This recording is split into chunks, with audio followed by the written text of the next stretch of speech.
साहब जी, मेरे सभी भाइयों बहनों बेटा बेटी माता पिता को भक्तमती की सत साहेब जी। तो आज हम सुनेंगे संत रामपाल जी अमृतवाणी में अमृत सत्संग। जब भी हमारे पास टाइम हो हमने गुरु परमात्मा जी के सत्संग सुनते रहना। चलते फिरते उठते बैठते गुरु जी के सत्संग जरूर सुनने हैं। हमने अपने मंत्र जाप करते करते साथ में गुरु परमात्मा जी के सत्संग भी सुनने हैं। तब भी हमें इस धरती पर भी लाभ मिलेंगे और मोक्ष भी मिलेगा। तो सुनते हैं सभी भाई बहन बेटा बेटी माता पिता मिलजुल करके सत्संग संत रामपाल जी महाराज की सत साहेब जी। या तो उस कष्ट में मर ही जाता है या फिर नास्तिक होकर अपनी ही सूझबूझ से वो धनी होने की चेष्टा करता है, चोरी करने लगता है, रिश्वत लेता है, मिलावट करता है और ज्यादा कर्म बिगाड़ लेता है। तो परमात्मा ने स्वयं आकर के एक सतगुरु की भूमिका की और उन्होंने ये यथार्थ ज्ञान यथार्थ भक्ति विधि और सभी क्रियाएं बताई और सभी परहेज बताए जो मर्यादाएं हमें रखनी अनिवार्य है भक्त को। तो वो सभी मर्यादाएं भी परमात्मा ने ही बताई।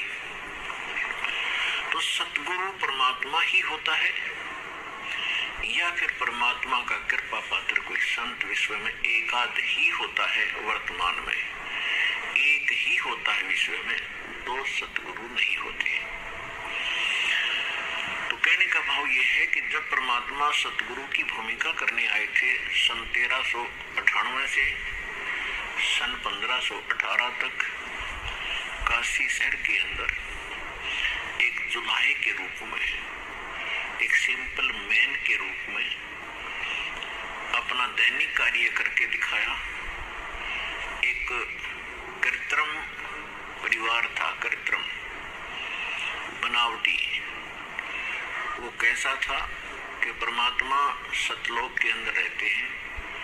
सतलोक वो स्थान है जिसको गीता अध्याय नंबर 18 के श्लोक नंबर 65 में कहा है कि अर्जुन तू सर्वभाव से उस परमेश्वर की शरण में जा, उसकी कृपा से ही तू परम शांति को और शाश्वतम स्थानम यानी सनातन परम धाम को प्राप्त होगा। गीता ज्ञानदाता अपने से अन्य किसी परमेश्वर की शरण में जाने को कह रहा है। तो वो परमेश्वर सतलोक में शाश्वत स्थान में सनातन परम धाम में रहता है और वहां से वो चलकर आता है यहाँ संसार के अंदर अपनी ही जानकारी वो स्वयं बताने के लिए।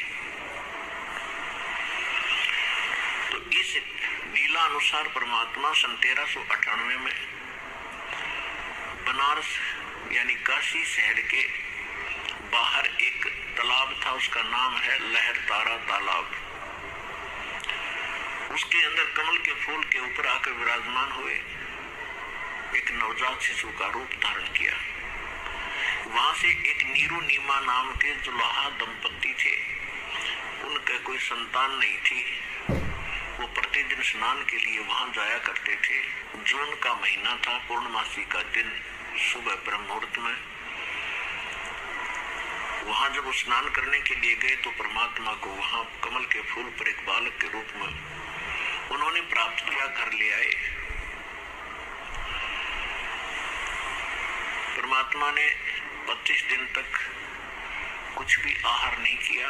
माता पिता जो मुंह बोले माता पिता थे यानी कृत्रिम परिवार था उनका, वो चिंतित हुए। फिर परमेश्वर की कृपा हुई, उनको प्रेरणा हुई और एक कुंवारी गाय लाई गई। कुंवारी गाय ने दूध दिया। उस कुंवारी गाय का दूध परमात्मा पिया करते थे बालक रूप में। ऋग्वेद मंडल नंबर 9 सूक्त नंबर 1 मंत्र 9 में यह प्रमाण है कि परमात्मा जब शिशु रूप धारण करके एक लीला करने आते हैं उस समय उनकी परवरिश की लीला कुंवारी गायों के द्वारा होती है। और कबीर सागर के अंदर ज्ञान सागर में ये प्रमाणित है कि परमात्मा 25 दिन तक कुछ आहार किया नहीं, और तब उनको कुंवारी गाय के सामने लाई गई। कुंवारी गाय ने दूध दिया, उस दूध को परमात्मा पिया करते थे। इससे एक तो ये सिद्ध होता जा रहा है कि हु इज गॉड, परमात्मा है कौन। जो वेदों को हम सत्य मानते हैं, वेद परमात्मा की महिमा से युक्त है, परमात्मा के गुणगान ही वेदों के अंदर लिखा गया है, भगवान का विधान बताया गया है, परमात्मा कैसी लीला करता है, कैसा है, कहाँ रहता है, उसके मिलने की विधि क्या है, ये हमारे सदग्रंथों में प्रमाणित है, विद्यमान है। तो उन्हीं सदग्रंथों से आज ये निष्कर्ष निकल रहा है, ये सच सामने आ रही है कि परमात्मा साकार है। इन वेदों के पढ़ने वाले आज तक हमें निराकार बताया करते थे। तेने खाक पड़ा वेद, अपना जीवन नाश किया प्रभुता के भूखों ने या माया के पुजारियों ने, और हमारे पूर्वजों को डबो दिया, भूत बनवा दिए, पशु बनवा दिए, गलत साधना करवा के। वो भोले भाले थे, ये संस्कृत के बोलने वाले गुरु गणे चतुर दिखाई देते थे। उन्होंने सोच लिया था कि बड़े विद्वान हैं, संस्कृत भाषा बहुत जानते हैं, सदग्रंथों को ठीक से जाना होगा, समझा होगा, लेकिन उनको कै भी पता नहीं था उन हमारे धर्म गुरुओं को, हमारे सदग्रंथों का, और ना उनका कोई अपना अनुभव था, जिस कारण से इन्होंने सारा ज्ञान उल्ट बता दिया। उस ज्ञान को सीधा करने में हमें कितना संघर्ष करना पड़ रहा है। 120 वर्ष परमात्मा रह गए, चले गए, किसी ने नहीं सुना वो क्या कहा करते थे। वो 600 वर्ष पहले बताया करते थे कि 3 देव की जो करते भक्ति उनकी कदे ना हो मुक्ति, और इसी बात का इतना भयंकर विरोध करवा दिया था धर्म गुरुओं ने। परमात्मा के साथ 100 सितम किए, ऐसे पैर ढाए, कलेजा मुंह को आता है उनकी लीलाओं को देखकर। वो हमारे लिए भटक रहे थे, हम उनके पीछे पड़ गए। तू जुलाहा है, तू धारणक है, क्या जाने भगवान के बारे में, तेने क्या पता सदग्रंथों का। जो परमात्मा ने 600 वर्ष पहले वो ज्ञान दिया था, वो लिपिबद्ध कर दिया गया आदरणीय धर्मदास साहिब जी के द्वारा। और आज वो ज्ञान जो भगवान बताया करते थे, आज हमारे सदग्रंथों में जो का तो मिला।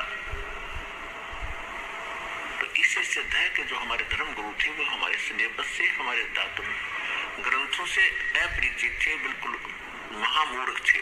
जो टीचर अपने सिलेबस से परिचित नहीं है तो टीचर नहीं, वो तो महामूर्ख व्यक्ति है, विद्यार्थियों का नाशक है।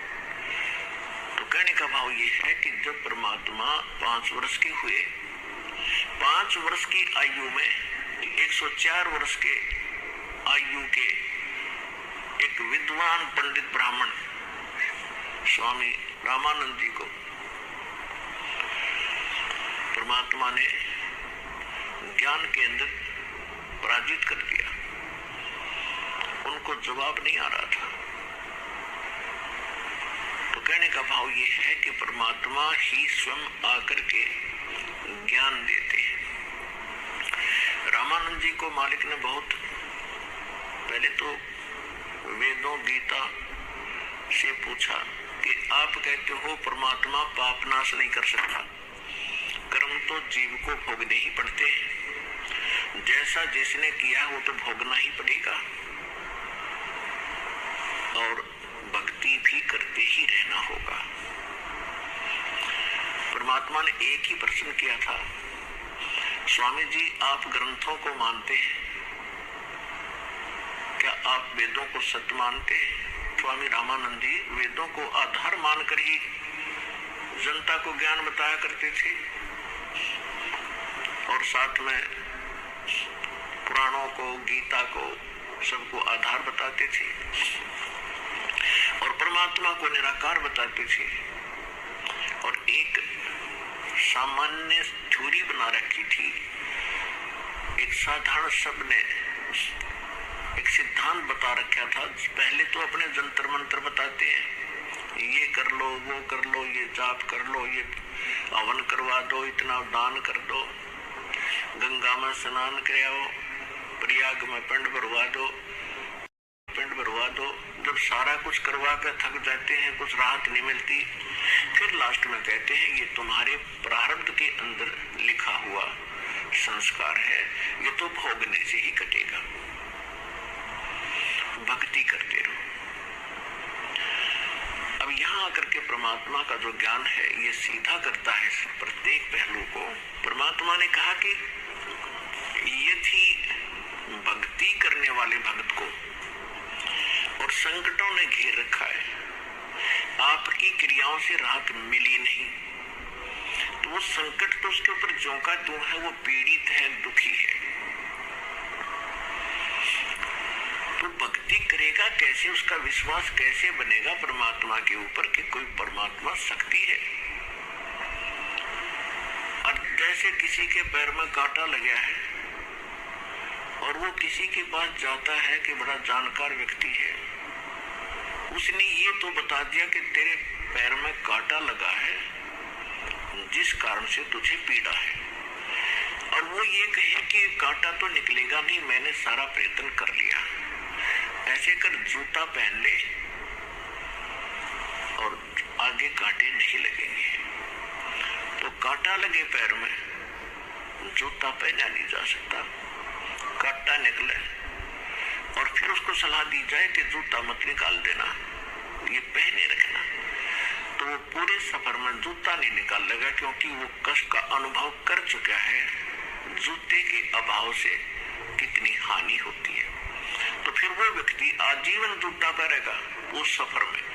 इसी प्रकार हम जीवन रूपी सफर में चल रहे हैं। हमारे सफर में चाहे किसी प्रकार के कांटे हैं, हमारे जीवन में चाहे किसी प्रकार के कष्ट हैं, तीन ताप के कष्ट हैं, पूर्व के संस्कार यानी प्रारब्ध के कष्ट हैं, तो दुख तो देंगे ही देंगे, क्योंकि पाप से दुख होता है और पुण्य से सुख होता है। तो परमात्मा ने कहा कि आप वेदों को सत्य मानते हो। स्वामी रामानंद जी कहा भाई सत्य मानता हूँ। तो यजुर्वेद अध्याय नंबर 8 के श्लोक नंबर 13 में 6 बार लिखा है कि परमात्मा घोर पाप का भी नाश कर देता है यदि उसकी साधना सत्य हो और पूर्ण परमात्मा की भक्ति हो। अब बुद्धिमान लोगों को समझाना आसान होता है। स्वामी रामानंद जी चारों वेदों को कंठस्थ याद किए थे। 104 वर्ष की आयु हो गई थी। 16 वर्ष की आयु से उन्होंने संन्यास ले लिया था और ब्राह्मण के घर जन्म था, तो बचपन से ही वेदों, गीता और पुराणों का अध्ययन स्वाध्याय वो किया ही करते थे। उनको कंठस्थ याद था कि यजुर्वेद अध्याय नंबर 8 के मंत्र नंबर 13 में ऐसा ही लिखा है। तो ऐसे गर्दन हिला रहे थे स्वामी जी। तो फिर परमात्मा से उन्होंने पूछा कि जो साधनाएं हम बताते हैं इनसे कोई राहत हो नहीं रही और वेद कुछ और कहते हैं, हमारा अनुभव उन पर खरा नहीं है, इसका कारण क्या है? तो परमात्मा ने कहा आपका इष्ट देव कौन है? परमेश्वर कबीर जी ने पूछा कि आपका पूज्य देव कौन है? स्वामी जी ने कहा कि मेरा पूज्य देव भगवान विष्णु है और इनके समांतर हम भगवान शंकर और गणेश, दुर्गा आदि को भी आदर से और पूज्य ही मानते हैं। लेकिन मैं वैष्णव साधु हूँ, वैष्णव पंथ से जुड़ा हूँ, मेरा इष्ट विष्णु जी है। विष्णु जी सतगुण है। परमात्मा ने पूछा, कहा सतगुण कहो और चाहे विष्णु जी कहो, एक ही है, ठीक है। तो परमात्मा ने कहा आप विष्णु जी, ब्रह्मा जी, शिव जी को क्या मानते हो? स्वामी जी ने कहा कि ब्रह्मा जी की जन्म मृत्यु होता है, इनकी आयु 100 वर्ष की है, ये फिर पुनः जन्म ले लेते हैं, तुरंत उसी रूप में आ जाते हैं जैसा उनको अज्ञान पढ़ा रखा था, सुन रखा था। लेकिन भगवान शंकर और भगवान विष्णु ये अजरो अमर है और भगवान विष्णु ही 3 लीला करता है। रजोगुण युक्त होकर ये सृष्टि रचते हैं, सतोगुण युक्त होकर के ये पालन करते हैं और तमोगुण युक्त होकर के ये संहार कर देते हैं। ये स्वयं ही सब कार्य करते हैं। ये अजरो अमर है, अविनाशी है। अब परमेश्वर 500 वर्ष के और महात्मा जी 104 वर्ष के। परमात्मा कहते हैं देवी भागवत 3रा स्कंद, उसमें आप पढ़ कर देखिएगा। अब वर्तमान के अंदर तो दास आपको बताएगा सचित्र मोटा टाइप, गीता प्रेस गोरखपुर से प्रकाशित, पृष्ठ 123 के ऊपर लिखा है। विष्णु जी कहते हैं तुम शुद्ध स्वरूपा हो, अपनी माँ दुर्गा को तुम शुद्ध स्वरूपा हो, ये सारा संसार तुम्ही से उद्भासित हो रहा है। मैं ब्रह्मा और शंकर आपकी कृपा से विद्यमान है। हमारा तो जन्म और मृत्यु होता है, आविर्भाव और तिरोभाव होता है। हम नित्य नहीं है, हम अविनाशी नहीं है, आप ही नित्य हो, प्रकृति देवी हो। फिर भगवान शंकर कहते हैं कि भगवान विष्णु के बाद उत्पन्न होने वाले ब्रह्मा जी भी तो आपके ही पुत्र हैं, तो फिर मैं भी तो आपका ही बेटा हुआ। आगे काफी प्रकरण है इसके अंदर। तो परमात्मा ने कहा कि आप कहते हो इनके जन्म मृत्यु नहीं है, और इनके देखो ये खुद कहते हैं हम तो जन्मते और मरते, हमारी माता दुर्गा है। और पिता कौन है इनका? वो तो बता ही चुके थे कि इनका कोई माता नहीं, कोई पिता नहीं। तो परमात्मा ने कहा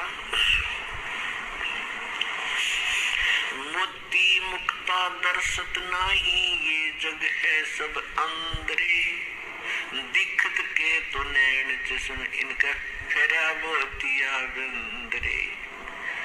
ये दिखे थे बड़े विद्वान, संस्कृत को याद कर रखा कंठस्थ, सारा 2-2 घंटे संस्कृत में भाषण देते रहते, और कह का पता नहीं तुम्हें अपने सदग्रंथों के बारे में। इसके लिए बताया कि जिसको मोतिया बिंद हो जाता आंखों में, उनकी आंखें बड़ी स्वस्थ दिखाई देती हैं, लेकिन उनको दिखता कुछ नहीं, वो निपट अंधे होते हैं। इसी प्रकार इन ऋषि महर्षियों और इन आचार्यों गुरुओं पंडितों के बारे में कबीर साहब कहा करते थे कि मोती मुक्ता दर्शत नाही, ये जग है सब अंदरे, दिखत के तो नैन जिसम इनके फिर मोतिया बिंदरे।